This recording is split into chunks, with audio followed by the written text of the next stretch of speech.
नमस्कार, मैं शमशाद खान। भारत एक बहुभाषीय, बहुसांस्कृतिक और बहुधार्मिक देश है, जहाँ सैकड़ों भाषाएं और बोलियां बोली जाती हैं। हिंदी, अंग्रेजी, तमिल, मराठी, उर्दू, बंगाली, तेलुगु, कन्नड़ जैसी भाषाएं यहाँ की सांस्कृतिक विविधता की पहचान है। ऐसे देश में जब किसी भाषा का विरोध होता है तो ये गंभीर और संवेदनशील विषय बन जाता है।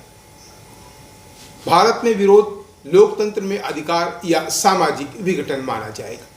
लोकतंत्र में हर नागरिक को अभिव्यक्ति की स्वतंत्रता है। अगर कोई भाषा किसी समुदाय पर थोपने की कोशिश की जाती है तो उसका शांतिपूर्ण विरोध करना एक नागरिक अधिकार है। लेकिन जब यह विरोध नफरत, भेदभाव या हिंसा में बदलता है तो ये सामाजिक विघटन को जन्म देता है।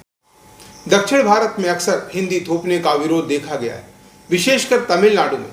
वहाँ के लोग मानते हैं कि हिंदी को जबरदस्ती थोपना उनकी मातृभाषा तमिल की गरिमा को ठेस पहुँचाता है। वहीं महाराष्ट्र में भी मराठी बनाम हिंदी का विवाद कई बार राजनीतिक रंग ले चुका है। क्या भाषा का विरोध करना सही है? सकारात्मक दृष्टिकोण से जब कोई भाषा किसी अन्य भाषा या समुदाय पर प्रभुत्व जमाने लगे तब विरोध होना जरूरी है, ताकि सभी भाषाओं का समान आदर मिले। यह विरोध यदि सांस्कृतिक पहचान और आत्मसम्मान की रक्षा के लिए हो तो वह लोकतांत्रिक और न्याय संगत होता है।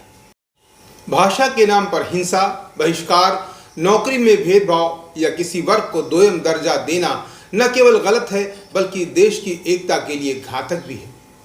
भाषाई झगड़े समाज को बांटते हैं और युवाओं का ध्यान विकास से हटाकर अस्मिता की राजनीति की ओर मोड़ते हैं। समाधान क्या है इसका? हर भाषा को समान मान्यता और सम्मान दिया जाए। शिक्षा व्यवस्था में मातृभाषा के साथ साथ हिंदी और अंग्रेजी को संतुलित रूप से शामिल किया जाना चाहिए। सरकार द्वारा क्षेत्रीय भाषाओं के प्रचार और प्रसार को प्रोत्साहन भी देना चाहिए।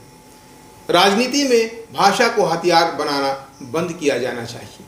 भाषा किसी भी देश की आत्मा होती है। भारत की ताकत उसकी भाषाई विविधता में है, न कि एक भाषा के प्रभुत्व में।